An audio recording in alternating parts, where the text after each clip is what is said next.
Y para hablar de este tópico del que hemos hecho la presentación, cómo la magia se alimenta del mundo del cómic y cómo a lo mejor el mundo del cómic alimenta un poco al mundo de la magia.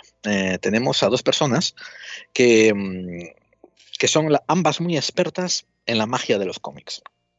O también podríamos decir en los cómics de magia.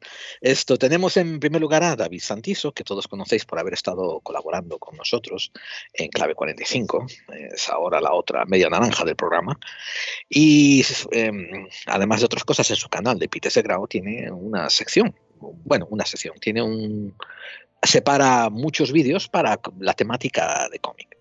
Y cuando le dije que íbamos a hacer este tema, pues saltó, se preparó, dijo que emocionante y tal, y se apuntó.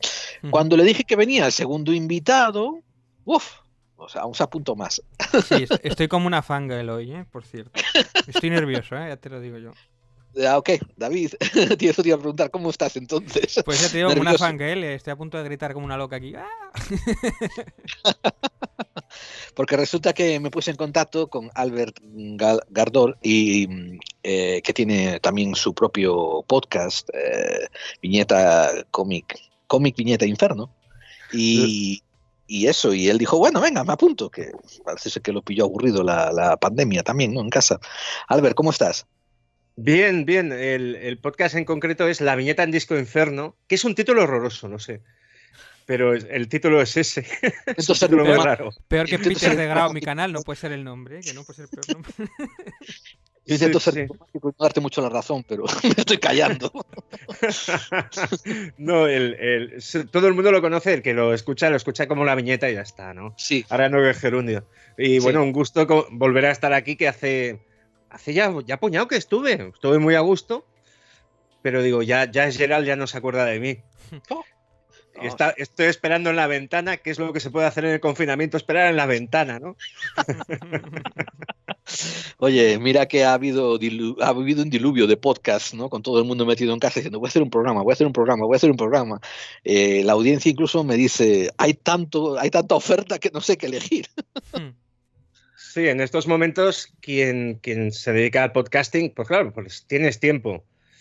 Siempre es aquello de decir, cuando tenga tiempo me dedicaré a tal tema, o incluso las conversaciones casuales, el podcasting, digamos, de temática de entretenimiento, temática de cómics, de películas, de series, pues te permite eso, ¿no? Oye, se me ha ocurrido hacer, que me invitaron a uno que estuvo muy divertido, películas de ataques de animales, ¿no? Te apuntas. Wow. Es aquello de la idea y la oportunidad de hacerlo. Sí, o sea, hemos grabado todos un montón.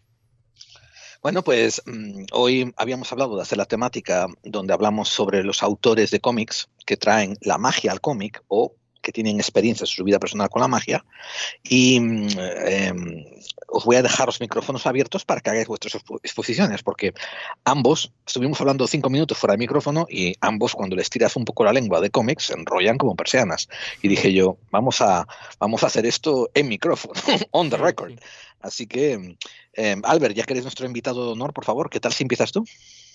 Bueno, pues arrancaremos y nos iremos básicamente, yo lo he enfocado a guionistas de cómics. Hay que entender que el cómic sale más del guionista que del dibujante, lo cual no significa que el dibujante no pueda aportar cosas.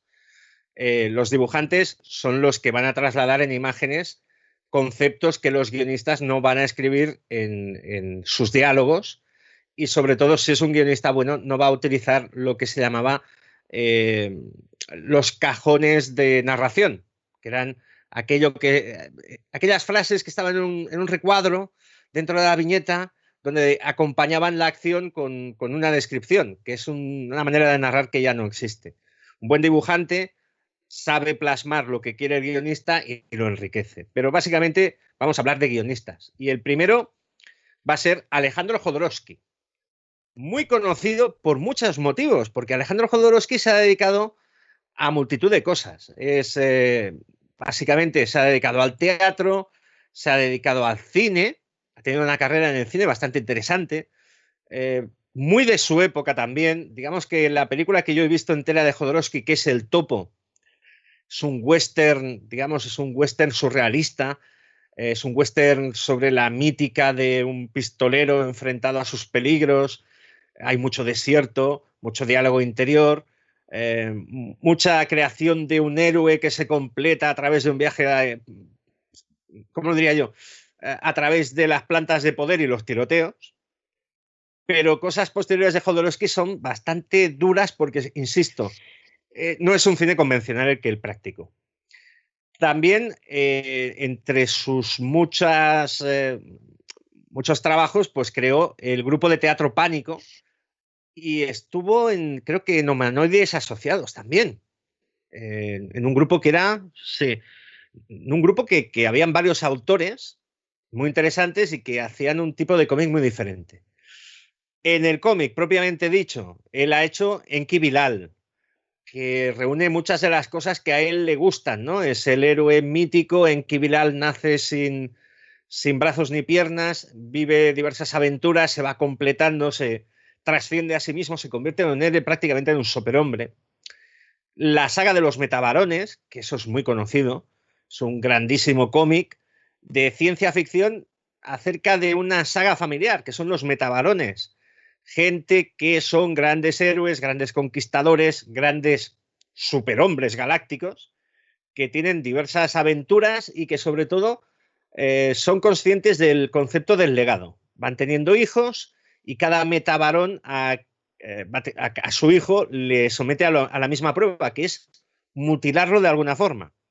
Y este metabarón, al crecer, superará los éxitos de su padre, intentará luchar contra el destino, que es convertirse pues, en la leche en bicicleta, y superará pues, la mutilación que ha recibido.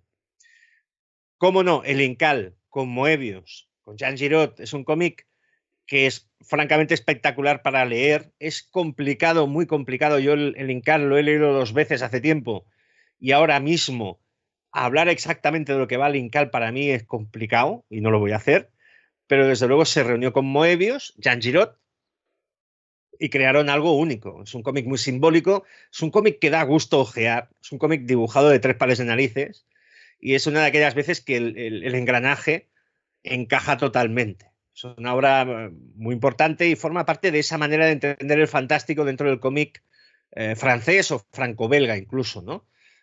Es una manera de entender la ciencia ficción como algo, como te lo diría, no importa tanto la ciencia, importa más la ficción, la construcción de universo. Pero bueno, Jodorowsky, ¿por qué le dio en un momento determinado? Pues le dio por algo que se llama la psicomagia, que está muy vinculado a todo lo que él ha escrito en cómics y a las cosas que ha hecho también en cine y a su obra.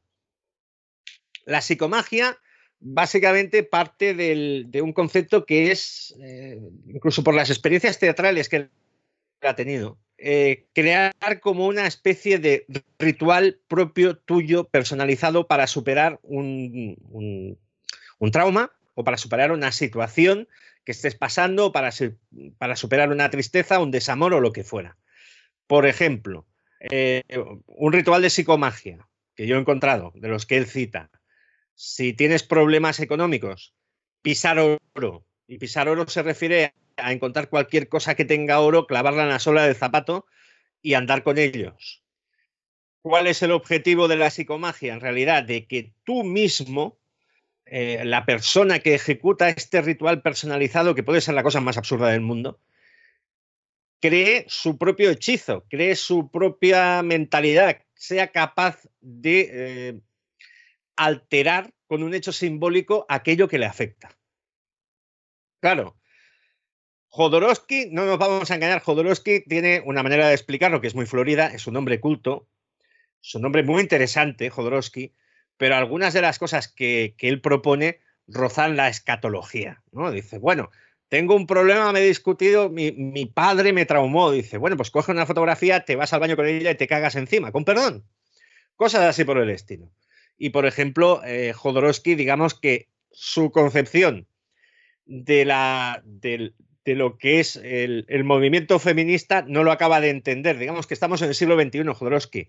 Si una chica te dice que han abusado de ella y que no puede tener relaciones con su pareja porque tiene la visión de aquella persona que abusó de ella, no le digas, disfraza a tu pareja como el violador y copula con él. no Jodorowsky, esto no va así.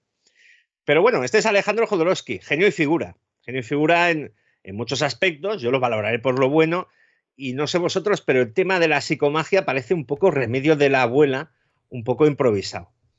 No sé si tiene que ver un poquito, se acerca un poquito a esto del coaching a lo bruto que se está viviendo en estos momentos, ¿no? Esta percepción de que simplemente con el poder de tu voluntad pues puedes hacer que el mundo cambie. No lo veo yo tanto A mí, así. a mí me llama la atención de Jodorowsky que a mí me parece que la psicomagia la aplica bastante como a su vida personal, pero no la transfiere a la magia de los guiones que él escribe tan directamente o le hace tanta, ¿me entiendes? Tanta propaganda. ¿A ti qué te parece eso? Eso que te acabo de decir.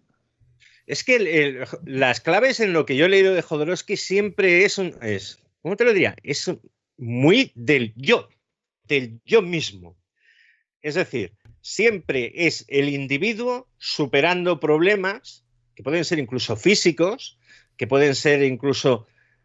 ¿Cómo te lo diría? Son personajes que, vale, tienen un trasfondo positivo, lo que ocurre les mejora, pero en el fondo la motivación de todos sus personajes es un poco egoísta. No es aquello de vamos a liberar el universo de un dictador. No, es yo cómo puedo mejorar. Es un concepto de superar lo humano o superar mis limitaciones, pero para mí, para completarme a mí. Y si tengo que ejercer la violencia o tengo que ser en una batalla, no debo tener misericordia, no la tendré. O sea, hay esa ambivalencia, ¿no? Del yo, del concepto del yo en sus personajes.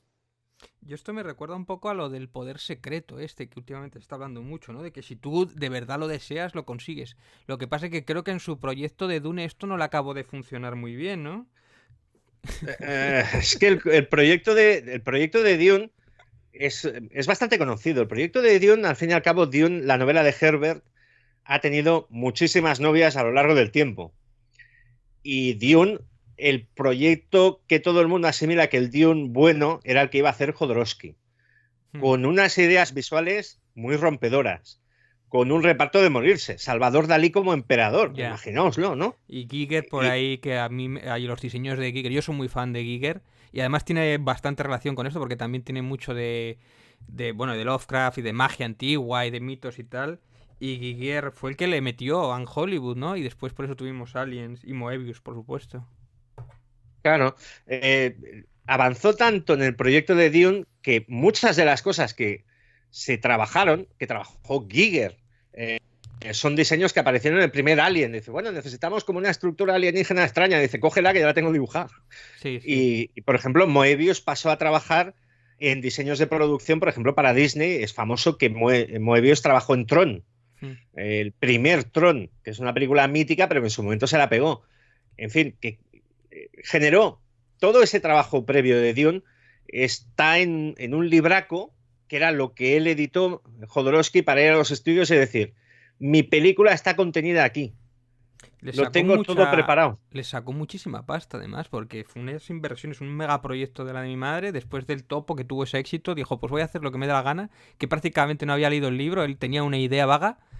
Y eso lo dice mucho en un documental que hay sobre precisamente el proyecto de Dune. Pero bueno, esto es irse un poquito de ahí. Aconsejo a toda la audiencia, si tiene tiempo o ganas, es que busque los diseños de Giger de Dune y son una pasada. O sea, es otro rollo. Claro, pero en el mismo documental él habla de que quería entregarle el protagonismo a su hijo. Tú imagínate ese concepto del yo que puede tener Jodorowsky de decir, yo quiero hacer esto que no lo va a hacer nadie nunca. Voy a hacer la película más grande ever. Voy a hacer algo que está en los sueños locos de la generación que se toma tripis, ¿vale? Que cogió a su hijo y lo convirtió en una máquina de luchar en artes marciales, en la perfección física, en el entrenarse prácticamente durante los años que duró este proyecto. Lo abdujo al mundo de Dune tal como lo entendía, que esa es otra historia. Y en ese documental, pues ese muchacho que ahora es un señor dice, bueno, es que fue una temporada que, si me lo pongo a pensar, era apasionante por un lado y por el otro, pues claro, no era normal que yo con la edad que tenía andara viviendo como viví, ¿vale? Es esa cosa que le ves a Jodorowsky de incluso en el Topo, hay un momento en que el pistolero protagonista, como ha ganado un duelo, toma posesión de una mujer de todas las maneras que se pueden tomar. Por decirlo de una forma, se la queda y la somete y tal. Y te quedas así y dices, hay algo aquí como muy turbio, Alejandro, no me estás vendiendo bien esto.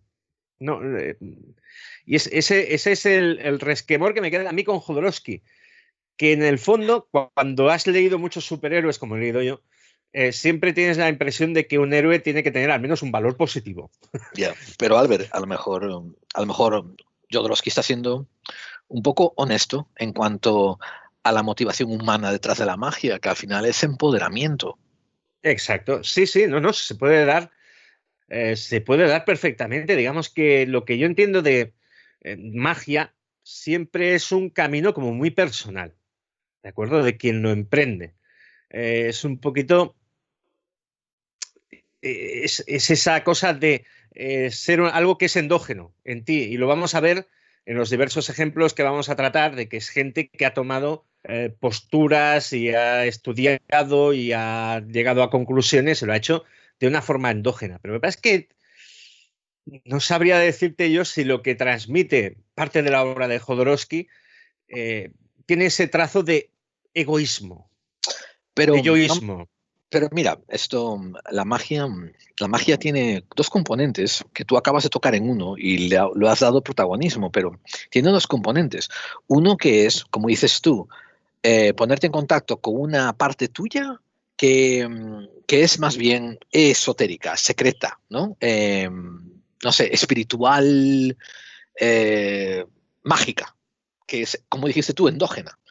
Pero una vez que te pones en contacto con ello, lo utilizas para canalizar fuerzas y que te presten servicios y manipular cosas exógenas, como por ejemplo daimones, demonios, espíritus, fuerzas telúricas, etcétera, etcétera. Por eso te estoy diciendo, a ver si me entendés por dónde van los tiros, ¿no? De que lo que veo de Jodorowsky, esta salvajada de agarrar a una tía, como decías tú, ¿no? Después de vencer al pistolero en duelo y poseerla de todas maneras en posesión, es un reflejo de la mezquindad humana que es capaz de arriesgar todo que lo podría hacer un dios, ¿no? Que es alcanzar la magia y sin embargo someterlo al deseo humano. Claro, que es algo tan mezquino. Es la misma sensación como cuando ves Vértigo de Hitchcock. Vértigo de Hitchcock, si lees una biografía de Hitchcock que esté completa, es un reflejo de muchas de las cosas que le bullían en la cabeza, ¿no?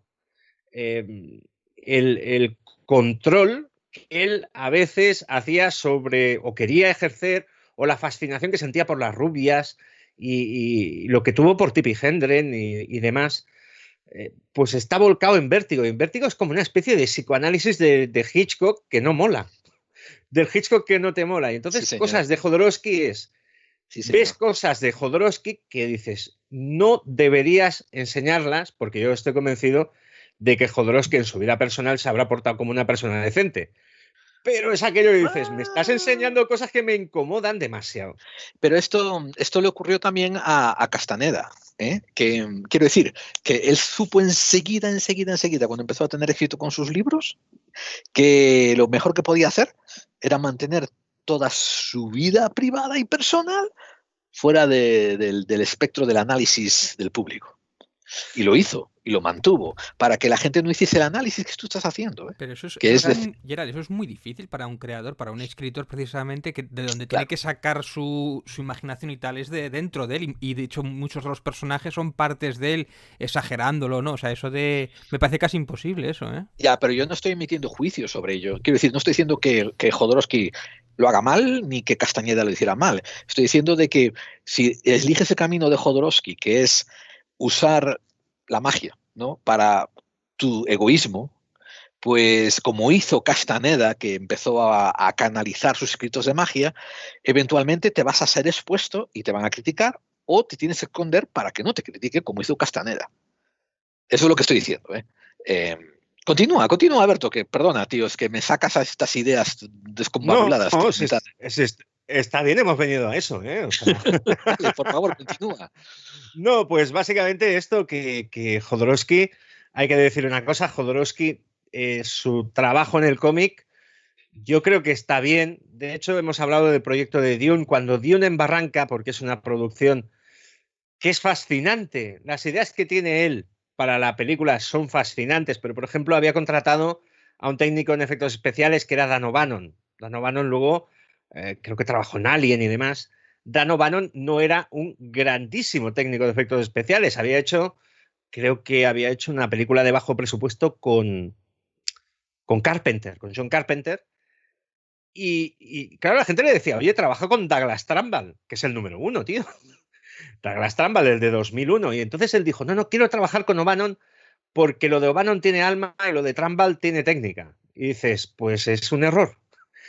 O'Bannon luego hizo carrera en el cine en otras cosas, pero probablemente pues hacerlo una película de gran aparato y ciencia ficción con el mejor técnico posible te hubiera hecho una película más brillante en cualquier caso. En fin, que nos quedará la incógnita de eso que te fascina, tal como lo explica Jodorowsky, si hubiera llegado al cine, hubiera sido una película buena o hubiera sido una cosa muy rara.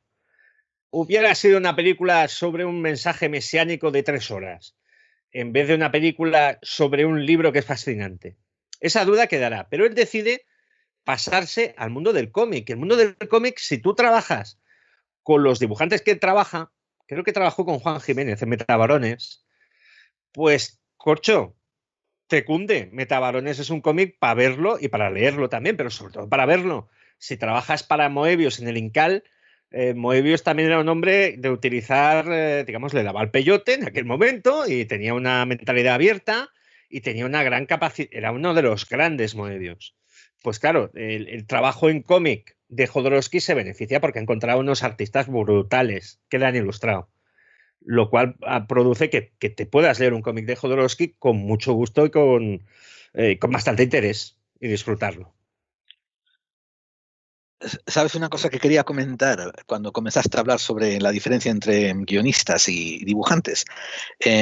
Hace 20 años o 30, ayudando a un editor novel, de estos que en los años 2000 estaban intentando hacer su propia línea independiente de cómics. Y el cabronazo venía de la DC. El cabronazo venía ya de haber tenido exposición a las grandes y tal. Y claro, cuando se sentó en la mesa redonda empezaron a discutir sobre si el guionista es más importante, ¿no? Si el guión es más importante que el dibujo y tal. Él nos lo dijo, mira, tenéis que entender y aceptar e incorporar esta idea a vuestra mente para trabajar aquí. El guión crea el cómic y el dibujo lo vende. Sí. Y lo que tú estás diciendo de Jodorowsky, que es cierto, trabajó con Jiménez, trabajó con el francés, con Bukowski, creo que se llama. Vamos, sí, se rodea siempre de, como dices tú, de ilustradores geniales. Me acuerdo que me llamaba mucho la atención el dibujo de... ¿No fue Jodorowsky también el que hizo El Príncipe Manco? La saga del Príncipe Manco. Pues no lo sé. Mira, vamos a echar mano de la conexión a internet. Y me encantaba el dibujo. Me encanta, que era de otro francés. El dibujo es increíblemente simplista, casi. Jodorowsky y Arno.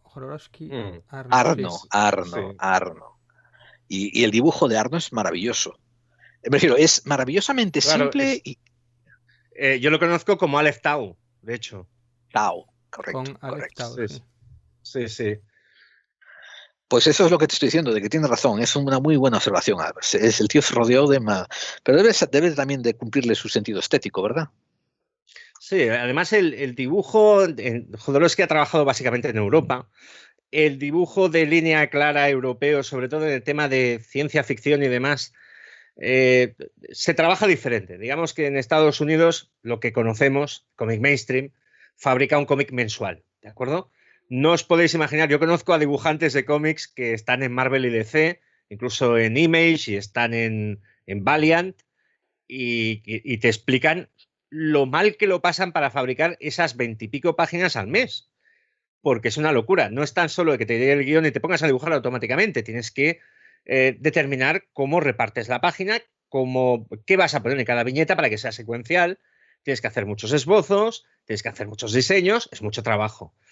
En Europa, por Y ejemplo, se complica más, Albert, que el hecho de claro, cuando no eres famoso, se complica más que los editores te exigen que mandes el draft, el proof, ¿no? La repartición de la viñeta y el boceto inicial. Y muchas veces te mandan cambios de vuelta. Sí, cuando te vas de claro, o vuelta. sea, yo recuerdo precisamente en Avilés una charla con dibujantes. Hay mucho dibujante español trabajando para el mercado americano. Y uno decía, mira, la primera vez me dieron una colección, creo que era Robin, el ayudante de Batman, ¿no? Dice, me aparece Batman en una viñeta y yo dibujé un Batman maravilloso porque te debe hacer una ilusión tremenda, ¿no? Dice, mira, voy a dibujar mi primer Batman publicado, voy a hacer un Batman fantástico. El editor recibe la prueba y le dice, quiero a Batman entre sombras, porque el guión se corresponde más a que Batman aparezca para soltar una frase, para decirle, Robin, ten cuidado o lo que sea, pero que aparezca entre sombras, que no le des tanto protagonismo porque queda mejor si está allí. Entonces, claro, él decía, borrar ese Batman es lo que más me ha dolido en la vida, pero es mi editor y punto. Y si el editor te dice esto, lo tienes que hacer. Sí, porque ahí Es la manda, diferencia con Europa. allí manda mucho el editor, no tanto aquí igual en Europa, que es más cosa del guionista, el que te puede decir si esto funciona o no, o lo quiero de otra manera, o qué. Claro, los álbumes europeos, por ejemplo, en la industria franco-belga de por sí, en Francia se consume mucho cómic propio y no les importa esperar entre un álbum y otro un año y medio. En Avilés a un creador que está haciendo la batalla de Berecina, la batalla de Napoleón en el frente ruso y tal. Era maravilloso. Él era ilustrador, básicamente ilustrador de caballos, ilustrador militar.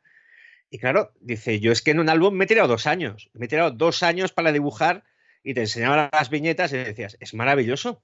Ha dibujado Versalles hasta la última ventana. Ha dibujado una carga de caballería que estoy viendo los botones de las casacas, de los húsares. Y hay 50. Es decir, es otro ritmo, es otra ambición artística. Digamos que el cómic americano, que ya no es tan así, claro, era muy de usar y tirar en los viejos tiempos. ¿Vale? Era lo que te leías cuando eras chaval y lo amontonabas y te olvidabas y cuando tenías un paquete lo tirabas. Ahora ya es otra historia. Pero la alta frecuencia de producción les lleva a eso. Entonces, Jodorowsky se ha beneficiado de trabajar en Europa, trabajar con grandes ilustradores, poder interconectar en un proceso más largo con ellos. No es tan solo la capacidad de los dibujantes para plasmar las cosas, es el talento que ellos le añaden. Eh, por ejemplo, estamos hablando de Arno y Aleph Tau. Aleph Tau es un cómic que se mueve en una especie de mundo de fantasía extraño.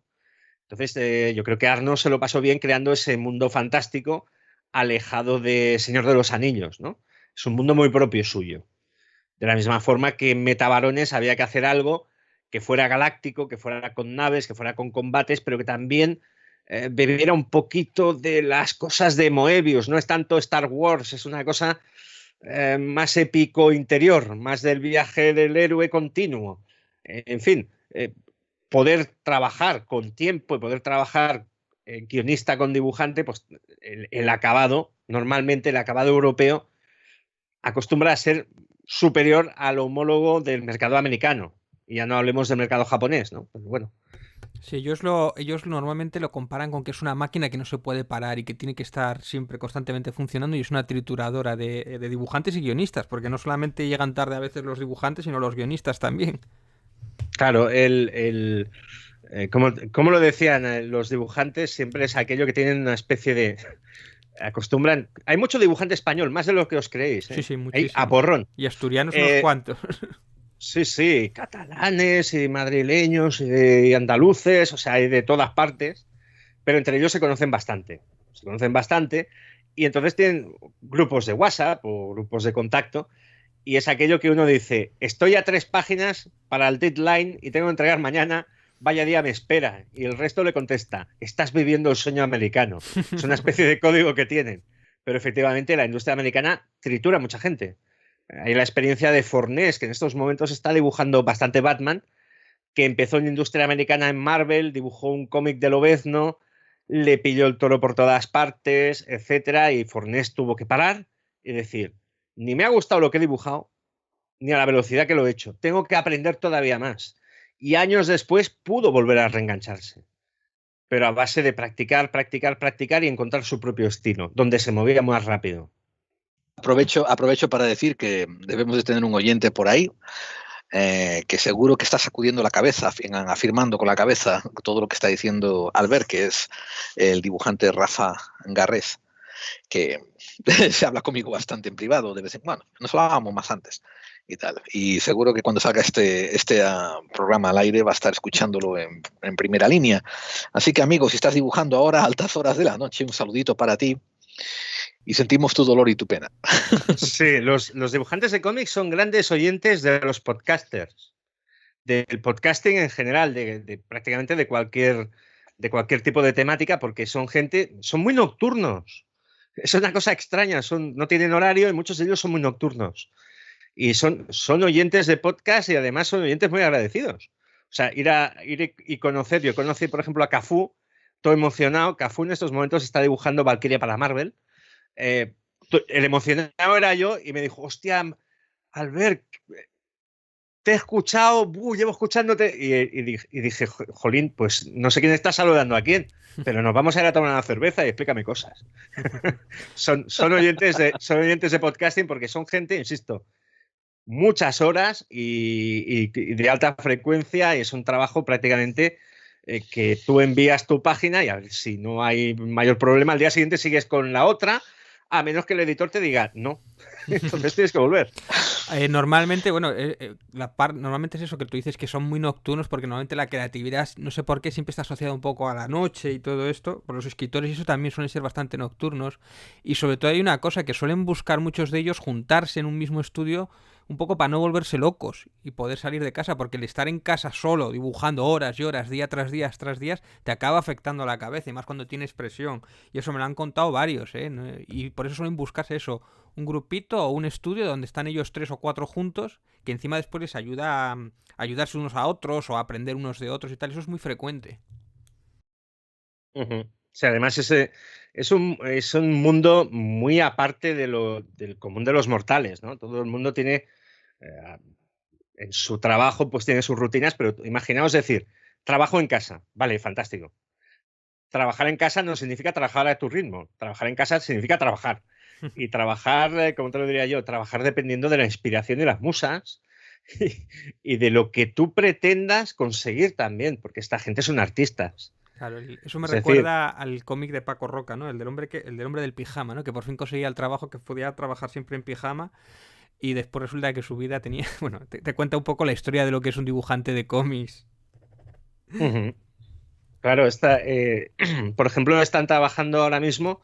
Igual estoy derivando en cosas que no importan a la audiencia, pero creo que podéis encontrar curioso que están dibujando, por ejemplo, con tablets, están dibujando ahora con medios digitales, que son herramientas que les pueden ir muy bien, pero que pueden facilitar según qué cosas, pero probablemente el trabajo más importante es saber qué vas a dibujar, a bocetar, ver lo que funciona y luego plasmarlo. Ya es el trabajo fácil, es el trabajo práctico. A mí me han hablado mucho de la ansiedad del dibujante pensando cómo plantearse la página. Parece una tontería, pero eso existe. No, es muy cierto porque los dibujantes que no son ilustradores, los dibujantes que son de cómics se suelen sentir comprometidos con la función de la acción. Quiero decir, es muy diferente hacer un Hal Foster, un Príncipe Valiente, donde los dibujos son bellísimos, cada uno es un cuadro de por sí, a hacer un Frank Miller con Daredevil, donde el bastón empieza en la primera viñeta, le golpea a los 5 malos durante las 6 viñetas y acaba en la última en la mano del siguiente supervillano que lo estaba esperando al final de la página, y crea acción que a veces supera incluso el film.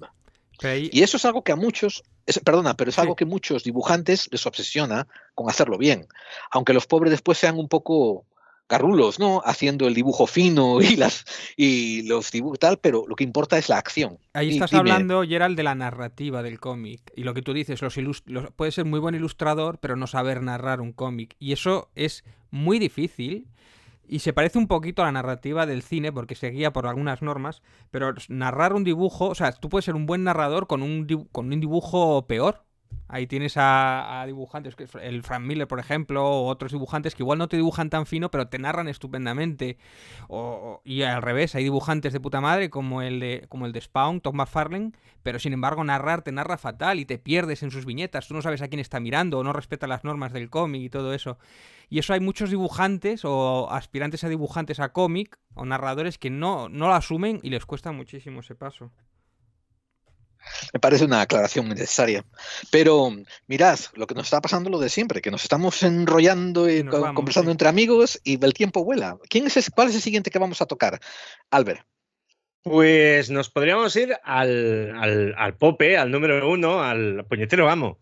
Nos vamos con el amigo Alan Moore. Alan Moore que ahora... Al dios, venga. Sí, a Gandalf. Si esto es un mago, él es Gandalf. Alan Moore, nacido en Northampton, 1953. Probablemente el guionista de cómics más reconocido de la historia del género. Y cuéntanos un poco de cómo se inicia él personalmente en la magia. Pues se inicia porque él, en un momento determinado, después de ya ser Alan Moore, que ya es un título, hace pues muy buena carrera, sobre todo cuando salta a Estados Unidos, trabaja por ejemplo, en Cosa del Pantano, crea a John Constantine,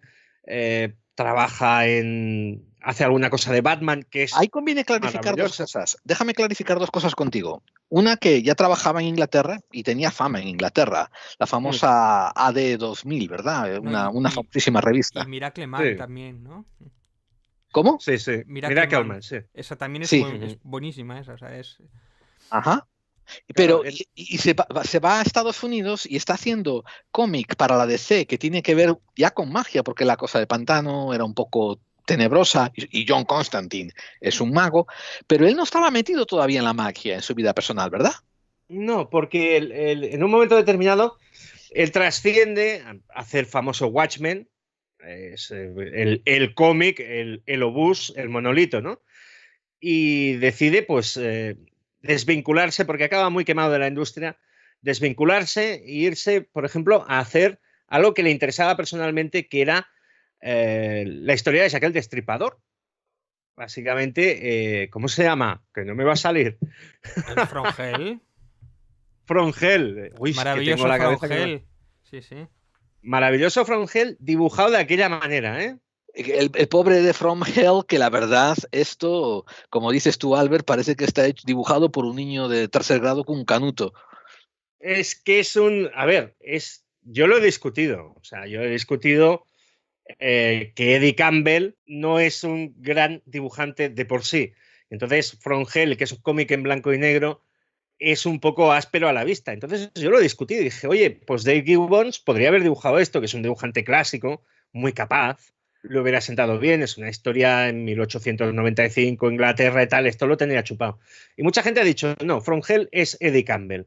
Dibujo feo, dibujo, ¿cómo te lo diría? Dibujo un poco de monigotes, dibujo un poco áspero.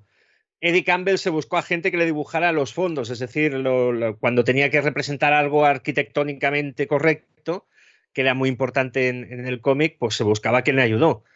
En fin, pero From Hell de lo que trata básicamente es la versión que Alan Moore da de los asesinatos de Whitechapel vinculados a la masonería por el Dr. Gould.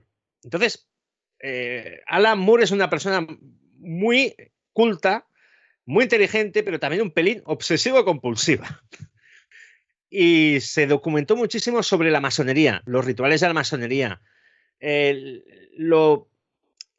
la magia, entre comillas, el pensamiento mágico que tendría que fluir en principio alrededor de la masonería, que igual no es para tanto, y sobre lo oculto y sobre lo esotérico. Y a partir de ahí, pues este hombre, cuando llega a los 40 años, se ha embebido tanto en esta indagación que él hizo, ha estudiado tantas cosas alrededor.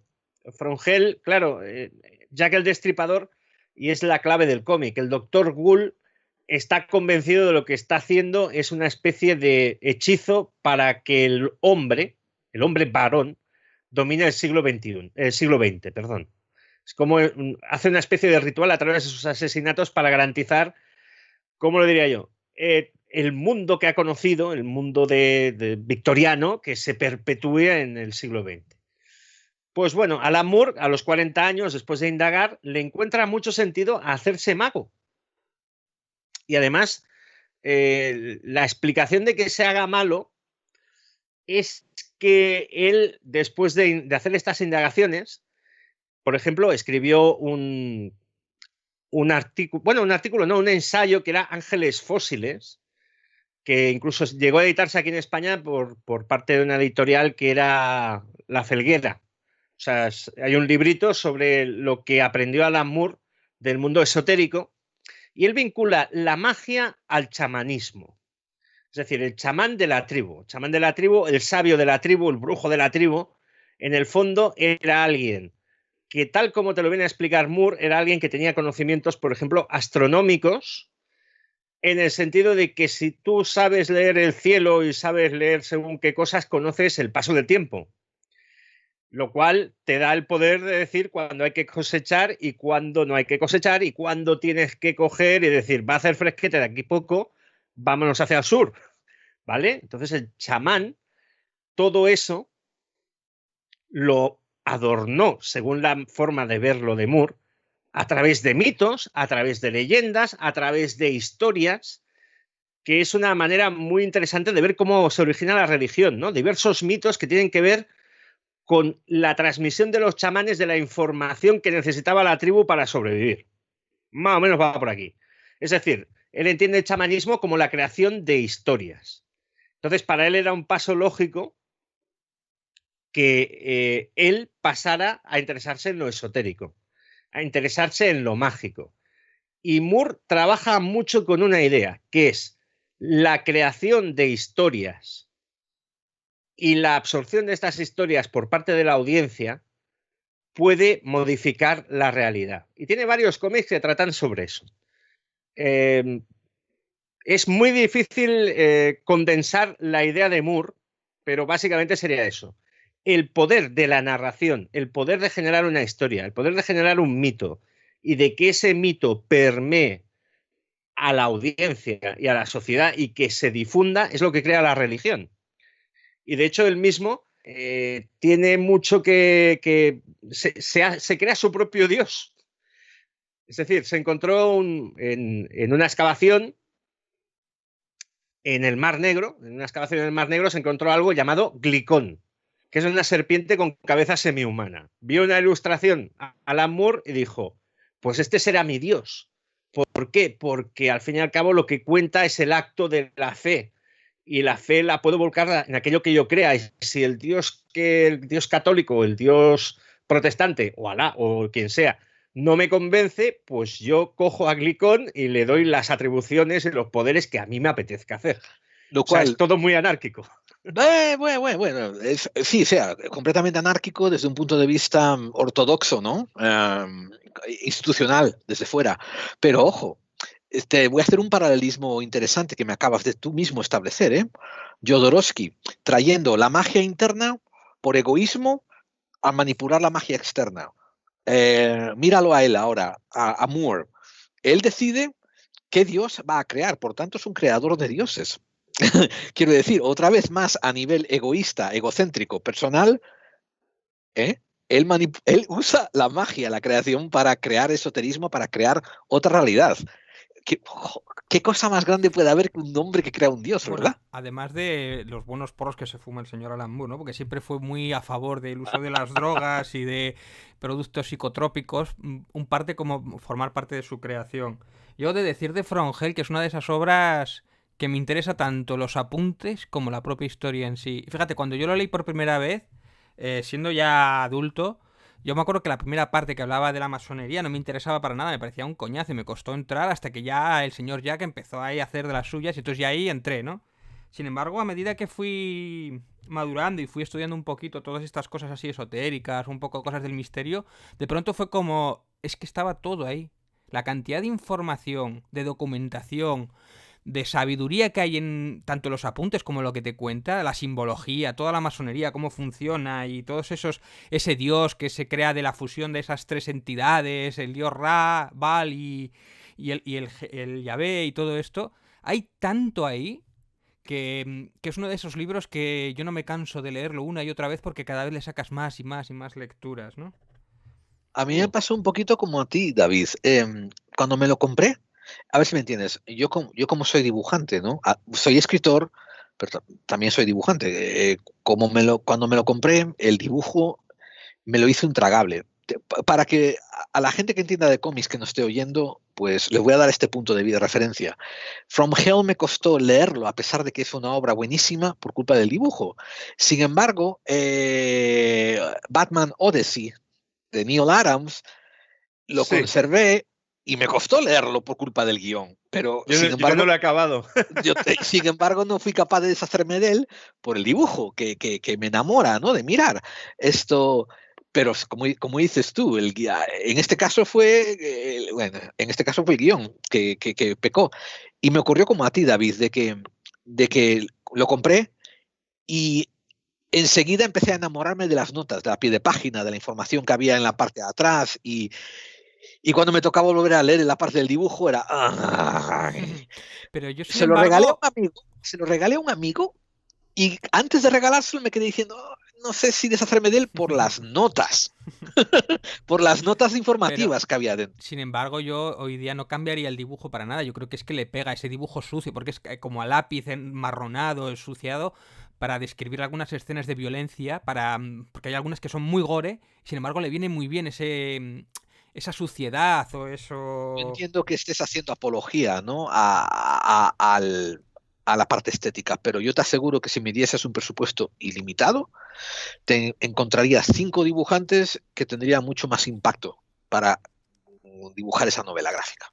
Sí, además Eddie Campbell ha tenido la genial idea de coger y sacar una edición nueva con un semicoloreado, es decir, no colorear todo el cómic, sino añadirle toques de color. Lo ha hecho con una herramienta informática, eh, como me dijo uno, dice, parece que lo haya hecho con el Paint, con Pues lo cual no. es un coloreado muy poco Es favorecedor. que O sea, From Hell, la época una, victoriana en color así... sí, pero son colores como son como detalles de color. Es una cosa como que quiere ser muy artística, pero que no mejora la obra. La obra es en blanco y negro. El blanco y negro le sienta estupendamente bien. El problema, trazo de dibujo, pues no es lo hermoso que debiera, pero no ha mejorado Eddie Campbell lo que hizo. Eso pasó con la broma asesina también, ¿no? Que lo volvieron como a recolorear y no me gusta tampoco. Tiene otros colores, otras tonalidades y... Yo Eddie Claro, Campbell, tengo el Frongel por ahí y me lo firmó porque estuvo en Gijón, creo que fue el año pasado. Lo tengo por ahí Oh, qué ¿no? firmado. bueno. Sí, sí. Eh, Yo yo, por quiero hacerte... ejemplo, Sí. yo vi a David Lloyd y me hubiera comprado el V de Vendetta, lo vi en el Salón del Cómic de Barcelona, era hacer un viaje y volver. Pero como vi a Dave Lloyd que iba tomándose riojas en la rueda de prensa, dije, mejor no, porque si me dibuja algo puede ser un desastre. O sea, cuidado con los british cuando firman, ¿eh? Que estén bien. En las sesiones de firma que estén bien. Pues sí, sí. Te quería preguntar, Albert, productos que después sacó a posteriori, cuando se volvió más, cuando Alan Moore se quedó con editoriales más independientes, por ejemplo, para Avatar, ¿no? Sí. Lo estaba comentando con David fuera de micrófono. ¿Cómo se llama, David? Neonomicon. Sí, el Sí. Neonomicon. A mí ese no me hizo mucha gracia, ya te digo. Lo leí por ahí y no me entusiasmó. Me entusiasmó más Providence, creo que es lo último que ha hecho, que se ha jubilado con eso, me parece. Sí. Que, bueno, se ha jubilado del cómic, que creo que va a seguir haciendo libros, pero bueno, también es una persona de cierta edad ya, ¿eh? O sea, quiero decir... 66, sí, pero él yo creo que se va a volcar en la prosa, que de hecho sacó en 2016 o 17 un libro que debe ser una maravilla, que es Jerusalén, Sí. que trata sobre 500 metros cuadrados de su pueblo de Northampton. La vida en Northampton debe ser maravillosa. Northampton debe dar 3 patadas a Nueva York. O, opción B, debe ser un sitio muy tranquilo, como parece, y debe ser como el Ulises de James Joyce, pero en coral. O sea, cuidado con Jerusalén porque yo no me lo he comprado. Estoy esperando a que se lo compren en la biblioteca para ir y echarle un vistazo. Porque, por ejemplo, La luz del fuego de Alan Moore es... Sí, La voz del fuego es una novela incomprensible. O sea, Jerusalén puede ser duro de narices. Pero bueno, Providence es lo último que él ha hecho y es uno de los dos ejemplos que daría. Providence, al fin y al cabo, es un viaje a los relatos de Lovecraft y al Lovecraft verso, ¿de acuerdo? Es una persona, creo que es un periodista que se involucra en una investigación, empieza a seguir pistas, se encuentra con el Rey Amarillo, se encuentra con diversos relatos de Lovecraft, va interactuando y él es testigo de cómo la realidad va cambiando alrededor de él.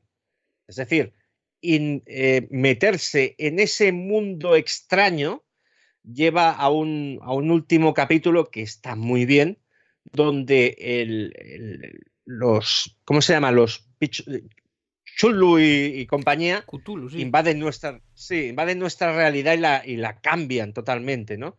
Pero no sabes exactamente si es un cambio a gran escala o es un cambio que él ha experimentado, se ha caído en la locura.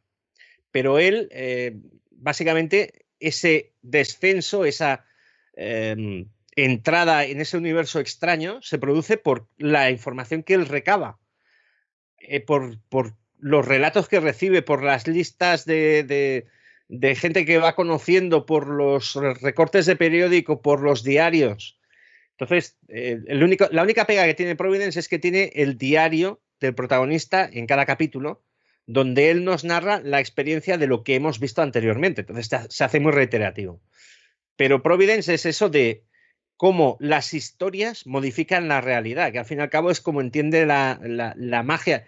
En la capacidad de generar un relato y de la gente absorberlo modifica la realidad.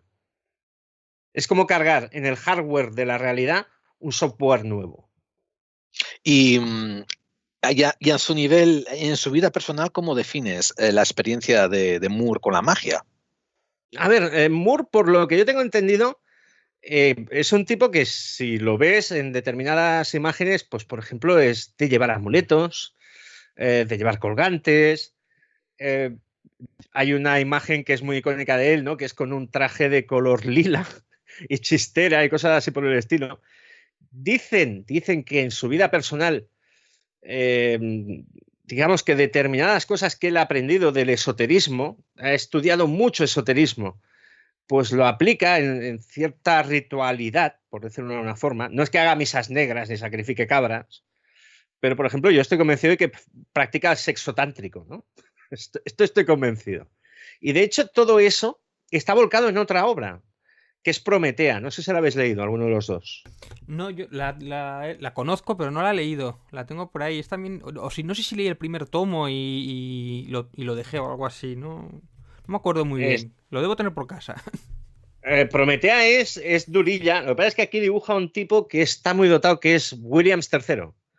J.H. Williams III. El cual yo creo que hace uno de los mayores tours de force que se han hecho nunca en un cómic.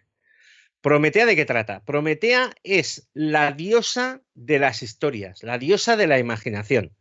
Lo que pasa es que Prometea ha tenido diversas encarnaciones desde que apareció por primera vez en un relato pulp en 1800 y pico. Entonces hay diversas Prometeas. Hay la Prometea del universo pulp, hay la Prometea de principios del siglo XX, hay la Prometea del cómic, hay la Prometea del teatro y hay la Prometea de principios de un siglo XXI muy raro, muy depresivo, muy, ¿cómo lo diría? Es un siglo XXI como más chungo de lo habitual, en el sentido de que la gente está como más apagada. Entonces, la nueva Prometea recibe visitas de las anteriores Prometeas, las cuales le hablan de lo que ella necesita saber para convertirse en la nueva diosa de la inspiración que tiene que cambiar el mundo.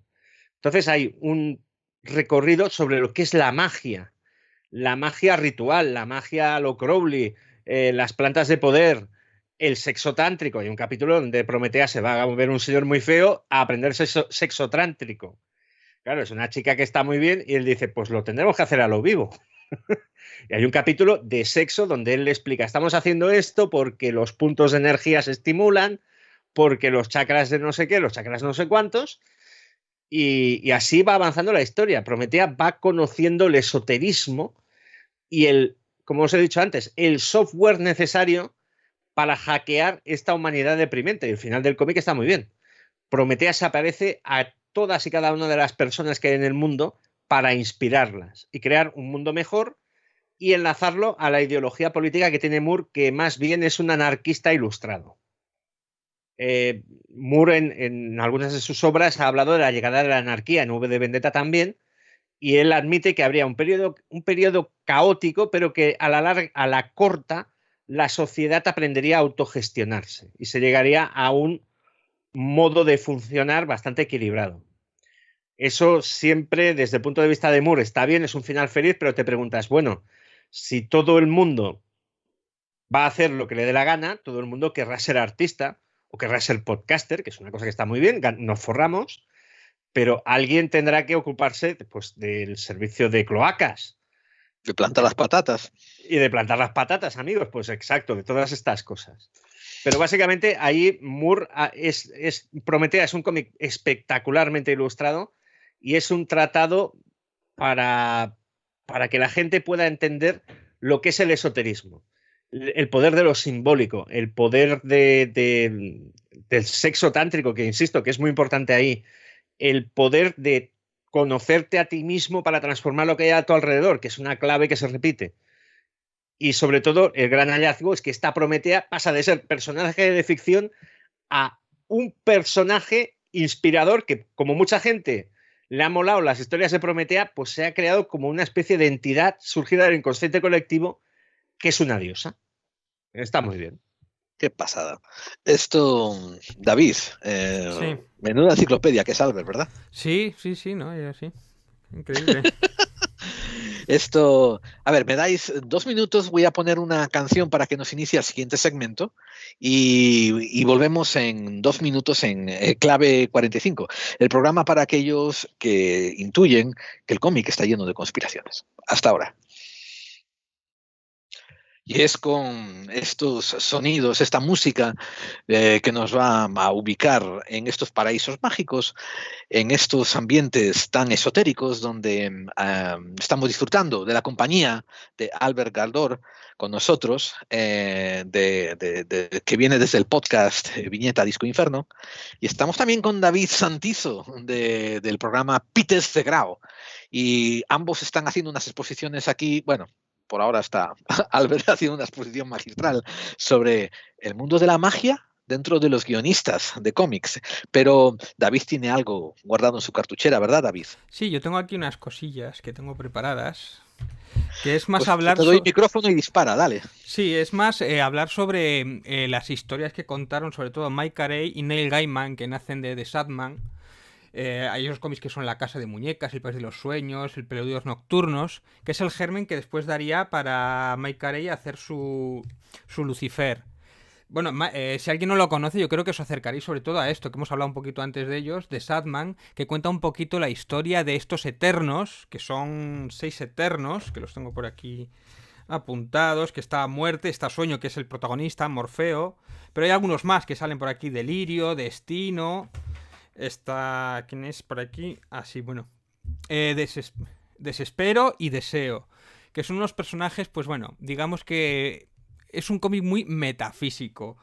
Es decir, no habla tanto de la magia, sino lo que hay detrás de la magia. Todas esas entidades que están en otros planos y que están por encima de nosotros, tan por encima de la humanidad, que hace de ellos criaturas bastante sorprendentes. Todo esto ubicado dentro de la factoría DC, o bueno, de la factoría Vértigo, dentro del universo de DC, ¿no? O sea que de vez en cuando sale por ahí alguno de la Liga de la Justicia, o de vez en cuando sale también Constantine, que es bastante habitual, incluso la cosa del pantano, pero en realidad a mí me queda un poco como desubicado, es casi como una cosa aparte del mundo DC, es decir, no te tiene por qué gustar los superhéroes, ni mucho menos, pero bueno, es sobre todo una cosa muy metafísica y utiliza mucho la magia. Una magia, curiosamente, sobre todo en el caso de Constantine, porque también, por ejemplo, Mike Carey haría también haría Constantine, haría Hellblazer, y es una magia que cuesta mucho, que tiene un coste, como que digamos, porque tú ves a Constantine, que es una persona muy noir, y es como que tiene un pasado, es muy Humphrey Bogart, ¿no? Algo le ha pasado en el pasado que la ha liado parda y sobre todo, bueno, pues eso es una magia que es muy sucia, muy... Recuerda un poco a Cliff Barker también, tiene bastantes tintes de eso. Y sobre todo... Sí, Constantine, sí. Lo que tiene él es que Constantine no es el bueno, o sea, por ejemplo, Constantine, cuando se encuentra con Superman y Batman se les ponen los pelos de punta. Es que a mí no me pega Pero nada. Cuando sale con Superman y todo esto, lo que es el mundo de la magia en DC, de pronto Superman ahí, nunca me pega ahí sí, mucho. pero Constantine está tan bien construido como personaje que es un señor con gabardina. Es Sting. Cuando lo Sí, crearon era Sting, ¿no? pero es un señor con Pero es un gabardina tío. que ha dormido en el coche esa noche. Sí, sí, sí, sí. Dormido y hecho más Sí, cosas. está hecho una mierda. Pero, por ejemplo, cuando Constantine utiliza amuletos o hace sortilegios y tal, hace mucha magia práctica. Y a la larga, la gracia del personaje es que él, todo el mundo le tiene yuyu porque él básicamente es un estafador, es un ladrón, muchas Sí, cosas. es un Siempre cabroncete. gana, pero siempre acaba perdiendo. O sea, es como si arrastrara una especie de maldición. Yo si Constantine nunca os, será feliz. yo si os animáis, algún día os invito a que vengáis a hacer un especial de Constantine. Aquí lo digo porque yo algún día os lo puedo enseñar en pantalla. Yo tengo los primeros cómics que lanzó DC de Constantine. Tengo la colección del 1 al 80 de él, los primeros comprados. Y la razón por la que yo me enamoré de él era porque en él yo encontré tantos, estoy haciendo estas, ¿cómo se dice? Estas comillas en el aire, ¿no? Tantos magos en la vida real, que en la puta vida real eran eso, eran estafadores, eran tíos que sabían un poquito de una cosa, pero se vendían a sí mismos como grandiosos. Eran tíos que sabían un montón, pero que pasaban desapercibidos, como que habían estado durmiendo en un container. A mí él me resonó muchísimo, ¿me entiendes? Con la vida real. Y los primeros 5 o 6 cómics que leéis de Constantine, la manera en que tiene él de hacer magia, hostia, es brutal y es como la vida misma. Y se lo digo a la audiencia, ¿no? Que, por ejemplo, en una narrativa, ¿no? Empieza con él robándole un diente a un dentista. Después, y yo esto me lo estoy imaginando, no lo estoy recordando de los cómics. Y después se mete en una pelea y ves que le ha robado el cinturón a uno de los que se peleó, y 3 meses después está en un basurero, está buscando una cosa y sale con unas migas de pan que había en el basurero, y resulta que todo esto era para hacer un conjuro contra 3 violadores que habían dejado jodida a una pobre muchacha en un callejón. Y te quedas. Y el conjuro es para invocar a un demonio que va a hacer a estos violadores revivir en sus carnes lo que ellos le hicieron sentir a la tía esta. O sea, a mí eso, cuando Constantín apareció, yo me quedé como diciendo, alguien sabe de lo que está escribiendo aquí. Así que si os animáis algún día, como digo, yo tengo para hacer un especial, si os animáis a venir de una hora completa de Constantine. Guay. Continuad. Es que Constantine es el tío más listo. Normalmente, casi siempre es el tío más listo de la habitación y siempre lo tiene como todo planificado. Sin embargo, Mike Carey, Muy por bueno. ejemplo, lo que hace es darle un poquito la vuelta a eso y le hace perder en ocasiones, y hay a veces que se sorprende, que quizás es el giro que le da Mike Carey y lo convierte más interesante y lo hace incluso un poquito más perdedor, ¿no? Como que mete más... A mí me mola más cuando mete la pata o cuando se equivoca. Yo creo que es la parte que más me mola de Constantine, cuando se equivoca. Y bueno, lo que quería era hablar principalmente de Lucifer, que a mí es un cómic que, ya digo, tuvo un premio Eisner y es una obra magna. Hay 3 tomos, pero 2 principalmente de Mike Carey, un recopilatorio que vale una pasta, porque vale 53,50 uno, y el Sí, otro vale 40 y tantos. los conozco ese tipo de... Es que me he comprado un par. Pero Son maravillosos. merecen No, de cada Lucifer euro, ¿eh? no. De Lucifer no. En mi caso fue Grayson y uno de Linterna Verde. Son unas ediciones maravillosas. Sí. O sea, si alguien lo ve y le pica y dice, es que pica mucho en el bolsillo, es maravilloso. Le va a durar toda la vida, pero pican que no veas. Sí, Sí, sí. sí, pero bueno, es verdad que después en la estantería quedan muy bien y la verdad es que los dibujos y todo lo que cuenta merece la pena ese gasto.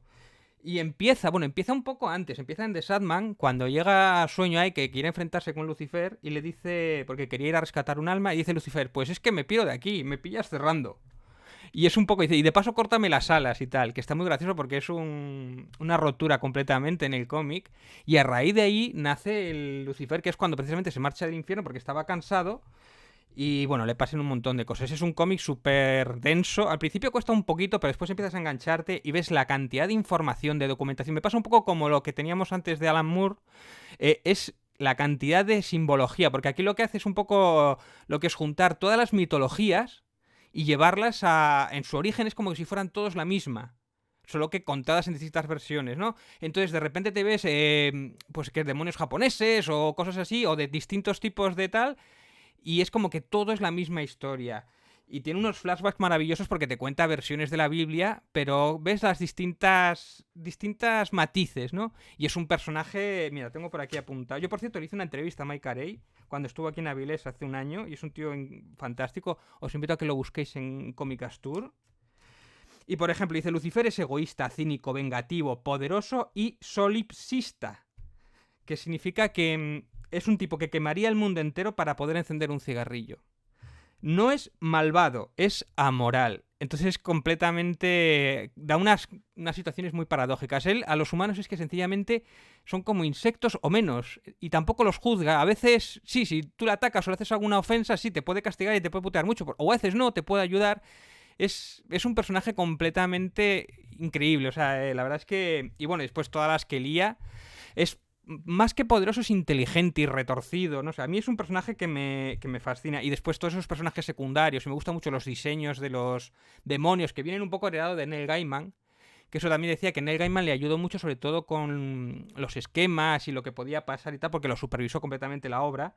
Y sobre todo los diálogos de los Eternos, las veces que salen, sobre todo cuando sale Muerte y todo eso, que es personaje recurrente. A mí me hace mucha gracia Muerte que tenga un Ankh aquí colgado. Que eso es algo muy peculiar, ¿no? Bueno, tiene mucha simbología. A mí ya os digo, lo aconsejo muchísimo. Y después eso de que Lucifer intenta escapar de ese plan divino que tiene... que quiere, esa predestinación que tiene, que es un personaje trágico. Y bueno, yo la verdad es que ya os digo, son un montón de hojas porque estuvo muchísimo tiempo. Y lo aconsejo a todos. Y sobre todo eso, tiene mucha simbología y de toda la magia y de todo de... Bueno, no sé, bueno, muchísimo. Sobre todo ese pack que hace... Aquí lo tengo por aquí. Bueno, pues todo ese pack que viene heredado de Neil Gaiman, que tú imaginas que es un marrón, que te encargan hacer Lucifer y toda la documentación y todo lo que tienes que abarcar y parecer tan Neil Gaiman, y él la verdad es que sale con sobresaliente del paso, vamos. De Sandman, yo he tardado mucho en leerlo. Y de Sandman me parece muy interesante, y el problema de Sandman es que era un cómic básicamente de la editorial Vértigo, que es una filial de DC. No siempre estuvieron los mejores dibujantes posibles ahí, pero Sandman es muy interesante porque al fin y al cabo te está hablando de los eternos, ¿no? Que son aspectos de la realidad. Muerte, destino, delirio, destrucción, deseo, desesperación y sueño. Al fin y al cabo, Morfeo, que es el protagonista. Morfeo, por ejemplo, tiene historias, es un cómic muy fragmentario, pero tiene historias donde él, el dios del sueño, viene a ser como un dios de la inspiración, por decirlo de una forma. Sí, tiene un poco de musa, sí. Sí, exacto. Tiene, por ejemplo, el capítulo del sueño de la noche. El sueño de una noche de verano de Shakespeare. Ese es conocido, o sea, ese tuvo varios premios, me parece. Además, ese está simpático también, sí. Claro, van a hacer la obra del sueño de la noche de verano delante de los seres feéricos, ¿no? De los faunos y de todo esto. Y entonces los actores se transforman y le están escenificando algo que Sandman le ha transmitido al bueno de Will a través de los sueños, para que lo pueda escribir. Es decir, cada uno de los aspectos que encarnan los Eternos son aspectos positivos o negativos. La muerte no es un personaje villano. Ya. Ay, Dios mío. Muerte fue la primera vez que estuve así de cerca de hacerme un tatuaje.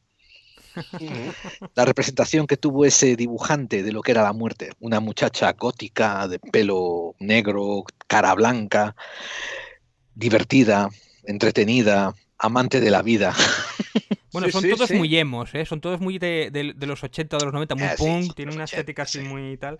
Pero claro, pero ellos, hay esa especie de retroalimentación. Estamos hablando mucho de magia, de que se basa hasta cierto punto. En todos estos autores veremos que se basa en cada uno de nosotros somos capaces de proyectar, de crear. Entonces, hay esa cosa de que estos eternos, en el fondo, existen porque representan aspectos de la humanidad, es decir, no tienen la individualidad que ellos desearían, ¿no? No son felices, simplemente son lo que son y hacen lo que hacen. Muerte, por ejemplo, cuando ves a Muerte es que te viene a buscar porque has acabado. Entonces, digamos que es la más humana porque es quien tiene más tratos a diario con la humanidad. Y de hecho hay una historia de muerte que es el alto coste de la vida, creo, que va de la muerte que se toma un día para vivir, y un día para estar, y un día para disfrutar, un día para irse a un concierto de rock and roll y demás. Y en cambio Morfeo es ese personaje que es el protagonista, es el Sandman, al cual estrangularías, porque sí que es emo. Es muy emo. Entonces, cuando tiene interrelaciones con personas reales, hay uno que es inmortal, que cada año se van y se toman una copa, ¿no? Y se interesa con él con curiosidad y dice, bueno, ¿este año qué has hecho? Dice, este año estoy en la ruina. Vuelve al año siguiente, ¿este año qué has hecho? Dice, no, me he hecho rico. He vivido esto, me he casado. Y cuando este va cumpliendo años y empieza a enterrar a esposas, a hijos, a hijas, a nietos y a nietas, se hastía. Entonces te das cuenta de que Sueño en el fondo está viendo con curiosidad, es como un entomólogo, ¿no? Es como si lo estuviera viendo con una lupa lo que está haciendo este hombre, al cual más o menos le tiene aprecio. Pero Bueno, acaba siendo un acto de crueldad. Me gustaría ¿no? leer un fragmento que es de Sandman, precisamente, de Neil Gaiman, que dice que es precisamente un speech de muerte, ¿no? Que está hablando con una chica que tiene que es una especie de bueno, que tiene problemas para suicidarse. No sé muy bien lo que es, pero bueno, es una chica que tiene que se transforma, ¿no? Dice, estoy en coches, aviones, hospitales y mataderos. Para algunos la muerte es liberación, para otros es abominación, algo terrible. Pero al final estoy allí para todos. En África Occidental, unos mercenarios pagados por el gobierno masacran un pequeño poblado. Estoy ahí. En el extremo más lejano de una galaxia distante, un planeta es destrozado por tensiones internas. El planeta era el hogar de muchas inteligencias cristalinas, amables, hermosas. También estoy ahí. Estoy en esos sitios y también estoy aquí hablándote. Pero no soy tu muerte, al menos aún no. Cuando nació el primer ser vivo, ahí estaba yo. Cuando muera el último, mi tarea terminará. Pondré las sillas sobre las mesas, apagaré las luces y cerraré el universo cuando salga. A mí me parece sublime, ¿no? Esta metáfora para que sublime. la persona lo entienda, que eso lo hacen mucho, lo de utilizar metáforas para explicar la magia, es maravilloso. Eso solo Neil Gaiman y muy pocos yo creo que están al alcance. Voy a hacer una corrección siguiendo lo que tú estás diciendo, David. Esto en el Comic Review Magazine, que creo que ya dejó de publicarse hace 10 años, aquí, pues hace 20, pues le entrevistaron a Neil Gaiman y le preguntaron por Sueño y su creación de Morfeo y todo esto. Y hubo dos cosas que me apasionaron. Una que dijo, que me llamó la atención desde el punto de vista del cómic, que se había inspirado a que había seguido las directrices de Will Eisner, el creador de Spirit, diciendo que quería que Morfeo fuese un conductor de historias, no el protagonista de ellas, como Spirit es el conductor de las historias de la gente con la que se encuentra. A lo cual yo me quité el sombrero y dije, chapó, ¿no? Esto está genial. Pero otro punto que me dejó alucinado, y yo tendría de aquella 30 años, 25 años, era que Neil Gaiman dijo que su manera de entender estas entidades que él estaba representando en cómic eran como entidades daimónicas que vivían en un diferente contexto de la realidad y que en cierta manera nos envidiaban por todo lo que nosotros vivíamos con nuestra efemeridad. Que eso es parte de lo que habéis estado discutiendo ahora vosotros, habéis estado comentando. Y eso es algo que después se refleja en otros autores esotéricos, diciendo que la razón por la que demonios, ángeles y otros seres de otras dimensiones quieren interactuar con nosotros es por lo que tenemos que ellos no pueden alcanzar. Es que mira, eso que has dicho de conductor de historias, eso lo repite también en Lucifer. Realmente es un secundario de lujo, un secundario importante. Hay muchas veces que la historia empieza contándote la historia de un personaje y al final, igual en la última página, sale Lucifer o al final sale Morfeo, pero te ha valido esa historia para ambientarlo en ese universo, la historia que él te quería contar. Después sí, hay tramas o hay arcos que sí que son más importantes, pero es como una excusa para contar algo que realmente quiera. Y ese esquema, ya te digo, lo repite en Lucifer. Exactamente lo mismo. Claro, pero Lucifer es el ejemplo palmario de cómo son estos eternos. Lucifer no es exactamente un eterno. Lucifer es el encargado del infierno y lo verbaliza muy bien. Está muy divertido aquel número. Dice que estoy hasta las narices de quemar y de hacer barrabasadas a la gente, porque esto ya ha perdido la gracia. Digo, si yo lo que quiero es ir y tomarme una copa y echar un polvete, y vivir la vida, o sea, vale, yo me rebelé contra Dios y Dios me ha mandado aquí a llevar el campo de concentración, estoy hasta las narices, que me voy. Y entonces, claro, se queda el problema de que el que tiene que gestionar eso en un principio es Morfeo y no quiere. Entonces bajan dos ángeles y bajan con la misión divina de continuar torturando a gente en el infierno, pero números después se pasan por ahí y están hasta los pelos. Dice, pues estoy entendiendo lo de Lucifer, es que esto es muy aburrido. Es que esto no mola nada. Pero claro, son entidades que se retroalimentan, o sea, existen porque existe el ser humano. Claro.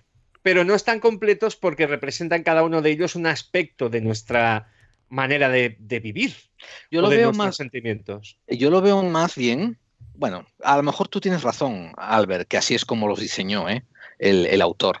Pero, a ver si me entiendes, si tuviesen algún reflejo con la realidad que hay detrás, yo lo veo más bien como que estos seres están creados con unidimensionalidad o bidimensionalidad, ¿me entiendes? Con una o dos dimensiones nada más. Y que en cierta parte es la única vía que tienen para interactuar con nosotros y retroalimentarse a las otras dimensiones que nosotros tenemos acceso.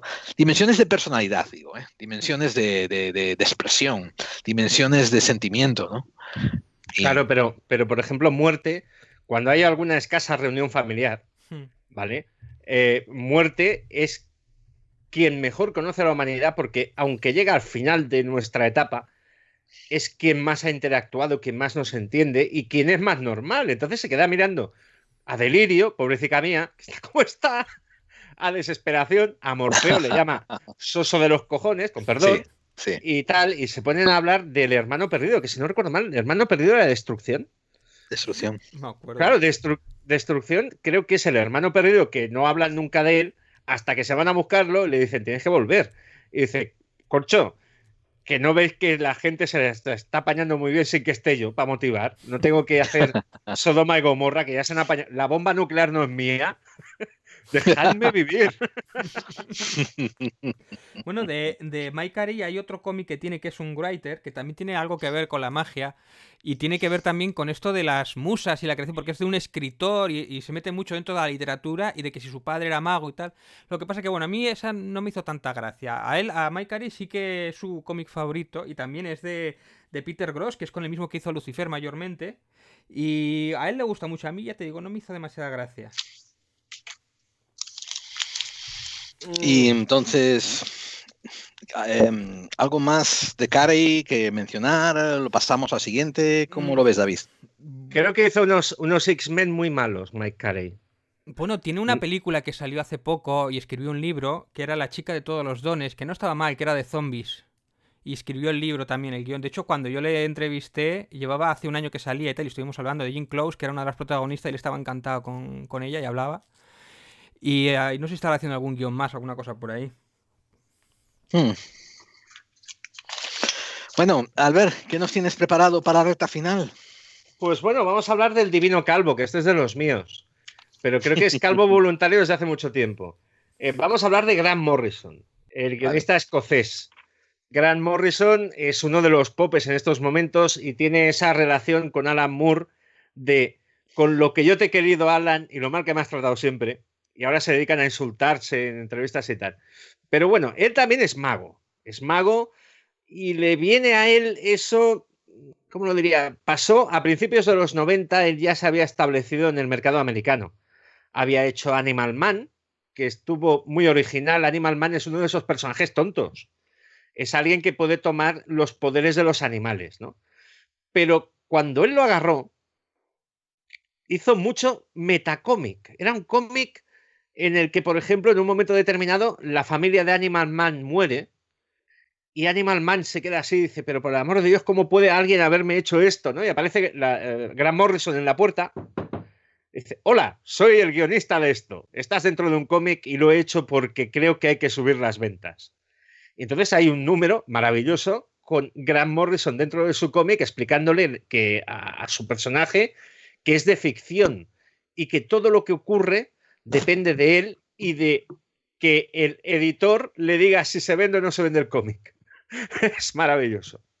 Luego pasó a hacer Patrulla Condenada con unos guiones que eran delirantes.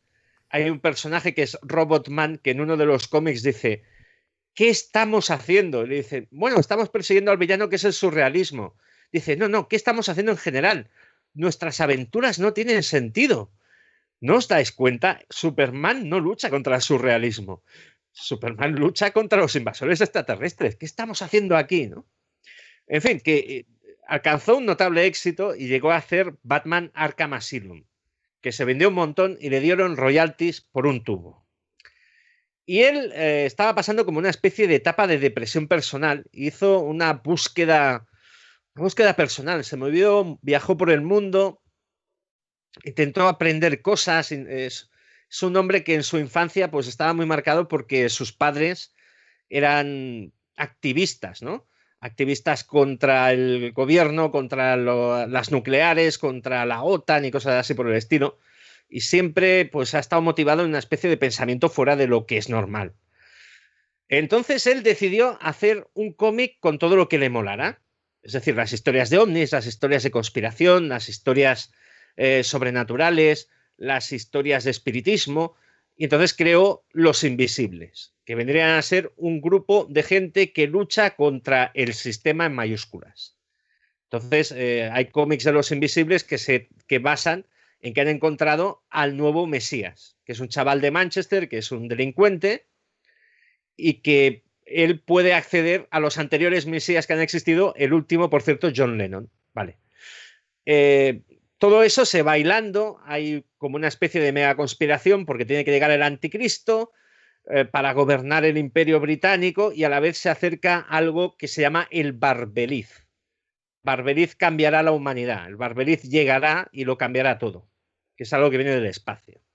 En fin, Los Invisibles no es muy fácil de explicar, es un cómic bastante, ¿cómo te diría? Bastante verso suelto, número tras número. A Morrison le daba por explicar un viaje astral del protagonista, que era King Mob, que era el dibujado, viajando a la India al año 1915 a tener una charla con una señora allí y hablar de cosas espirituales. Era todo muy loco. Pero la propuesta que él tenía es que este cómic tan extraño durara hasta el año 2000, hasta el cambio de milenio. ¿Por qué? Porque él lo que quería hacer con Los Invisibles era un hipersello. Y aquí lo vamos a dejar, porque el hipersello tiene que ver con la faceta mágica de Morrison. Morrison empieza a interesarse por la magia, y su magia no tiene que ver ni con lo ritual, ni con lo clásico, ni con, ¿cómo te lo diría? Ni con todo lo que estudió Alan Moore. Él cree que la magia es la capacidad que tienes tú para alterar tu realidad cercana. Traducido: yo puedo leer tu futuro en los pozos del café, no porque los pozos del café tengan una determinada forma, sino porque mi voluntad se proyecta en estudiarlos y viajo a través del fondo de la taza. Mi mente viaja allí, ¿no? Y cosas así por el estilo. Entonces, tiene una cierta fama Morrison entre amigos suyos que son guionistas de hacer trucos que están bastante espectaculares. Adivinar cartas, abrir y cerrar puertas con el pensamiento y cosas así como muy locas.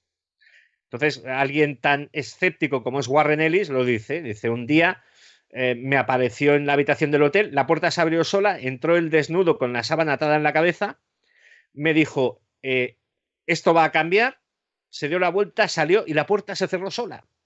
O sea, ¿hace magia? No lo sé. Pero a mí me dice eso. Bueno, pues él en Los Invisibles lo que quiere hacer es un hipersello, que es utilizar esa capacidad que él afirma poder demostrar, de poder cambiar la realidad, tu realidad cercana. Y el hipersello sería volcar todo lo que le ocurría a él de una forma metafórica dentro del cómic. Por ejemplo, una enfermedad que él tuvo, plasmarla en los guiones. Una vez que vio Aliens, ponerlo también allí. Todo lo que le interesaba, todo lo que se le ocurría, todo lo que ocurría en su vida estaría en Los Invisibles. Con lo cual estaría creando algo en la ficción que reflejara la realidad y que llegara a la audiencia, y que esa audiencia se viera permeabilizada por toda esa experiencia con el objetivo de crear un producto mainstream de gran consumo que llegara a la sociedad y que cambiara su manera de pensar. Ese es el hipersello y es lo que decía Morrison. Por favor, comprate el cómic, todavía no hemos acabado el hipersello. Tiene que llegar el Barbeliz en el 2000. Toda esa historia del hipersello la explica él y es muy conocida dentro de los diletantes del cómic, pero Los Invisibles, no os voy a engañar, es una lectura francamente muy extraña. Muy modesto, Muchísimo. ¿no? Lo de querer cambiar el mundo y todo esto. Esta gente es modesta, ¿no? Tiene metas muy pequeñitas. Sí, pero si tú le explicas a Morrison, oye, que yo me he leído Los Invisibles, me he leído tu experiencia y Los Invisibles me lo he leído yo, 25 más en España y Perry en Ornitorrinco, él te dirá, no, lo consiguió, el hipersello funcionó. ¿Por qué? Porque Matrix, Sí. cuando se rodaba Matrix, determinadas escenas de Matrix están sacadas de Los Invisibles viñeta a viñeta. La pastilla, el espejo, ¿sabéis? Cuando toma el espejo y toca, cuando Sí. toma la pastilla y toca, eso está sacado de allí. La tortura a Morfeo está sacada de allí. Muchas cosas de Los Invisibles están en Matrix y él dice que el hipersello funcionó porque inspiró a Matrix. Y Matrix sí que cambió la forma de entender la cultura popular. No tan solo por lo visual, sino el concepto de lo que es Matrix. Matrix es una realidad que no es la nuestra. Matrix es algo que nos controla y que no vemos. O sea, cuando a la gente le dices, estás viviendo en Matrix, ya ha adquirido significado por sí mismo. Y eso Morrison se lo atribuye a su obra, a su cómic. Por lo tanto, para él ha ganado. Bueno, las hermanas Wachowski estas copiaron prácticamente todo, ¿no? Pero también copiaron al manga a la estética y todo esto, que es muy manga, muy anime, que es cyberpunk. ¿Cómo se llama el manga este? Lo de las letras y todo esto, es que lo estaba buscando. Sí, sí. A ver, pudieron robar, por ejemplo, Matrix es un gran contenedor, por ejemplo, de cosas filosóficas entendidas a medias, todo hay que decirlo, de la estética del cine de Hong Kong, de las artes marciales, del manga del cyberpunk, de Neuromante, de Los Invisibles, sin duda alguna. Es un gran contenedor, es como si hubiera llegado a una etapa, la cultura popular, en que alguien hubiera dicho, si lo junto todo, puedo hacer algo con sentido. Y eso fue Matrix. Bueno, y tiene mucho de conspiración y todas estas teorías y todo. Después han sacado de ahí, o sea, de hecho también la de Destino a Júpiter y todo aquello también tiene mucha simbología y todo esto. Y en mogollón de podcast de conspiración siempre es como un referente. Matrix, Matrix, Matrix. Sí, sí, por ejemplo, la última conspiración, la del 5G. Ah, bueno, Eh, gran conspiración, sí. es una conspiración maravillosa. Claro, cuando llegue la vacuna al COVID, que tiene que llegar, pero tardará, vendrá con un chip y te controlarán con el 5G. Entonces, yo el otro día grababa con unos compañeros y decía, lo del chip ya es antiguo. Lo del chip es una conspiración de los años 90. La gente no se da cuenta de que en el teléfono móvil hay chips y que te localizan mucho mejor que cualquier cosa que te pongan en el torrente sanguíneo. Y además, el teléfono lo pagas tú y el servicio de que te localicen en Matrix lo estás pagando tú también. Sí. O sea, así de claro. Pero bueno, Morrison, después de hacer Los Invisibles, el concepto del hipersello y todo el rollo este, se quedó con algo que trasladó a algo que produjo hace unos años para DC Comics. Se llama el multiverso. En los cómics de superhéroes también existe el concepto de las realidades alternativas. O sea, hay una realidad alternativa donde Superman es malo. Hay una realidad alternativa donde Batman es una mujer. Hay una realidad alternativa donde Flash destruye, ¿cómo se llama? A su supervillano y cambia el eje temporal y se llama el Flashpoint. En fin, pues Morrison llega a DC en un momento en que DC vuelve a empezar y no hay multiverso, solo hay un universo. Es decir, solo hay la línea actual. Y él dice, voy a crear el multiverso. Y dicen, fantástico. Y hace un laboratorio de ideas para crear pues el universo donde han ganado los nazis, el universo donde los hijos de los héroes son superhéroes, estrellas de internet, y crea el universo donde los héroes pulp han pervivido y hay un Tarzán y hay un Doc Savage y está toda esta gente. Y bueno, esa idea se la compra DC, pero tú te lees el cómic y está lanzando la idea del hipersello de nuevo. Todo se origina, toda la aventura que lo ata todo tiene que ver que en un universo alguien ha creado un cómic capaz de cambiar la realidad. Y que ese cómic está viajando de universo en universo, lo está perturbando todo y que permitirá a ese cómic que viaja a todos los universos cambiar la mentalidad de todo el mundo para facilitar que unas entidades Lovecraftianas invadan el multiverso y se lo queden. Esa idea es lo que él quería hacer en positivo con supuestamente Los Invisibles. Es decir, recicla su propia idea. Yo el cómic que no me salía antes, el manga, era Ghost in the Shell, ¿no? Que es de donde emanó también mucho Matrix. Sí. Yo no sé si tienes algo más por ahí. Yo quería comentar un par de cosillas nada más. Por favor, venga. Vamos a meternos en la recta final, David. Sí, vamos para adelante. Uno de los referentes, que es sobre todo Alan Moore y que siempre lo cita mucho, también Neil Gaiman, que es Aleister Crowley, que está alguien que deberías hacer un monográfico, tú, Gerald, sobre Aleister Crowley, porque me parece un personaje alucinante, ¿no? Y sobre todo en toda esta temática, en todos estos cómics, siempre es como un referente en el que se recurre muchas veces cuando se quiere hablar de magia y oscurantismo, de magia negra y tal. Y otro que tengo que encontrar el ángulo para hacer el monográfico a Crowley, porque tiras una piedra a iVoox y hay 10.000. Sí. Claro, pero Crowley es... A ver cómo te lo explicaría. Yo no he leído nada de Crowley, pero la biografía de Crowley es... Este tío se lo pasó muy bien. Y estuvo en todas las movidas, además. Estuvo en todos lados. Montó orgías y le dio a las plantas de poder y a los psicotrópicos todo lo que pudo. O sea, efectos prácticos. Yo siempre he visto a Crowley como un tío que lo vivió a tope. Y fue un gran patriota. Según él, ganó la Segunda Guerra Mundial con el símbolo de Churchill y todo aquel. Lo de la V, ¿no? Era... Eso, sí. Sí. O sea, bueno, y él fue el que le fue a contar a Churchill que había una guerra entre magos. Y le avisó de que había una guerra entre magos, ¿no? Y él fue el que le dio la voz de alarma a Inglaterra para que se pusiera al día y que se pusiera a ganar la guerra de los magos. Y otro que quedaría así también un poco pendiente quizás sería Doctor Extraño o todo lo que es la magia del mundo de Marvel, que cambia bastante, aunque los referentes son casi los mismos, también un poco Lovecraft y todo esto, pero es otro estilo, ¿no? Yo argumentaría que es otro estilo en el sentido de que, por ejemplo, Doctor Extraño fue un homenaje a la magia del Medio Oriente. Cuando Steranko empezó a dibujarlo y tal, no me acuerdo de quién eran los primeros guiones hechos. Ditko. ¿Tú te acuerdas? Creo que era Ditko. Fue Steve Ditko y Jack Kirby, ¿no? Que fue el que lo potenció y el que le metió toda ese trasfondo y todo eso. Ojo, pero hay una diferencia, que es que la magia de Doctor Extraño está basada básicamente en objetos de poder traídos de Oriente y tampoco se molestan en explicar un huevo cómo trabaja. Mientras que, por ejemplo, la que estamos hablando aquí hoy en día, ¿no? Pues, como dije, el Hellblazer en sí, ¿no? El John Constantine a veces algunos de estos trabajos que aparecen dentro del cómic los encuentras en grimorios y ellos te lo representan viñeta a viñeta, ¿no? Que te quedas tú y yo me le arqueo la ceja diciendo Bueno, yo me acuerdo en la película de Doctor Extraño cuando empiezan a nombrar libros que dicen la clavícula menor del rey Salomón y estos son libros que existen de verdad. A mí me hizo gracia porque en su momento los estudié para una historia y tal.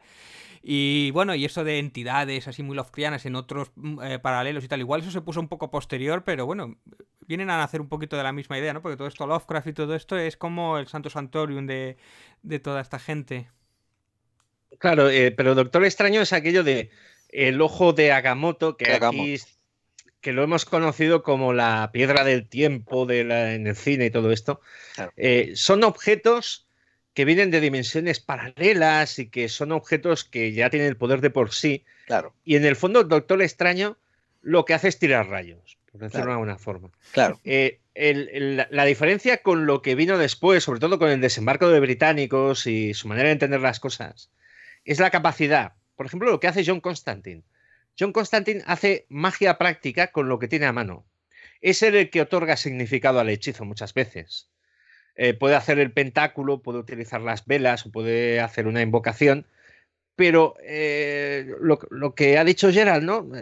saca un diente de un dentista, ¿vale? Es el mago el que realmente le está dando significado al ritual. En cambio, Doctor Extraño es normal, porque es como en mainstream.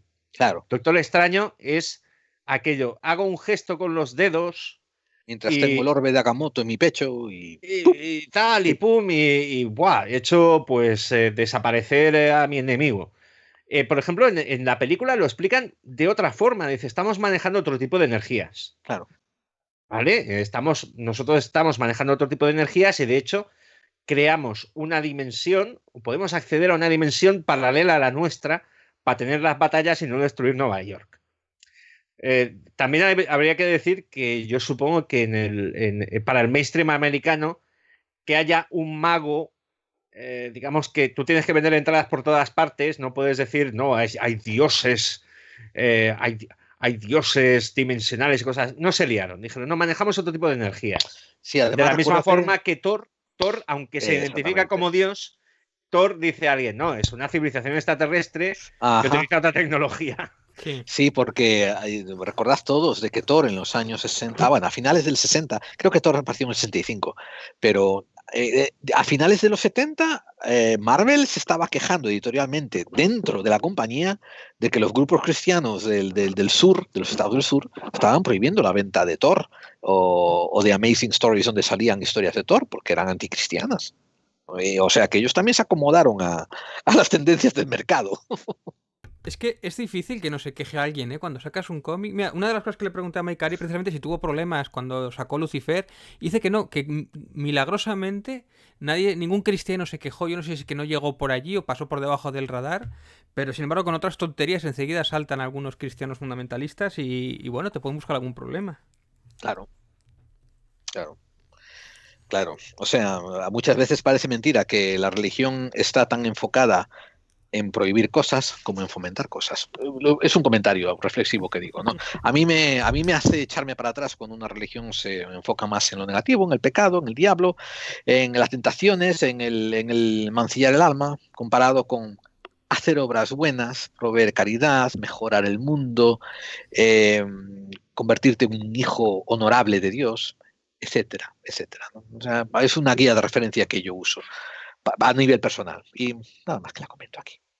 Muchachos, os he estado robando el tiempo de manera... Y me he estado calladín porque estoy disfrutando de escuchándoos a vosotros hablar, pero lleváis casi a 2 horas. Esperamos un poquito más y ya va a aparecer el enigma de Santiago Vázquez por aquí. Y podríamos estar... yo estaría hablando 4 horas más, ya te digo. Yo esto no... además este tema, ya te digo. No callaría nada. A ver, no cites al bicho, Gerald. Y Albert, es que te lo digo en serio una vez más, es una pasada escucharte y gracias por compartir con nosotros tanto conocimiento. Si la gente te quiere seguir, ¿qué medios de contacto tienes y dónde te pueden encontrar? A ver, me pueden encontrar fácilmente en Twitter, es @pr17comic y me pueden encontrar pues en iVoox, en la viñeta en Disco Inferno, normalmente. Y si me permites, tenemos un podcast. ¿Puedo hacer spam? Claro que sí, hombre, claro que sí. Para eso te traigo. Tenemos un maravilloso podcast de crítica feroz a personajes que lo merecen, que se llama Semental Chihuahua. Hostia, esto no lo sabía. Sí, es básicamente un podcast de humor un poco vinculado a la actualidad y a personajes de la España popular, ¿no? Algunos los tratamos con más cariño y otros los arreamos. Semental Chihuahua. Semental Chihuahua, que es un anuncio que vio un compañero. Semental Chihuahua, ¿te imaginas un perro muy bien dotado sexualmente? Pues alguien quería comprar un semental Chihuahua para tener cría, ¿no? Y te lo pones a pensar y dices, un perro de 25 gramos de peso, ¿no? Bueno, pues gracias esto y David. Sí. Tus vías de contacto, dalas otra vez porque ya pues sé mira, que te quedas con nosotros voy a dar las de siempre. Una es Pites de Grau, el canal de YouTube, que lo podéis ver. Y después el otro, que lo tengo un poco abandonado, pero a ver si lo retomo. A ver si puedo recuperar a mi compañero de cuarto, que era con el que lo hacíamos, que era Comic Astur, que es donde digo que tenéis la entrevista. Y de varios personajes de las jornadas del cómic de Avilés, de dibujantes y famosos, que tenéis ahí. Tengo entrevistas que aproveché para hacer entrevistas a gente interesante. Y esas dos, básicamente. O sea, que podéis ir allí, suscribiros, compartir, que debo de salir de pobre. Muy bien. Pues muchas gracias a ambos y vamos a acercarnos entonces a la recta final de Clave 45, ese programa que hoy hablo de magia, pero por lo general es para aquellos que creen que las conspiraciones existen.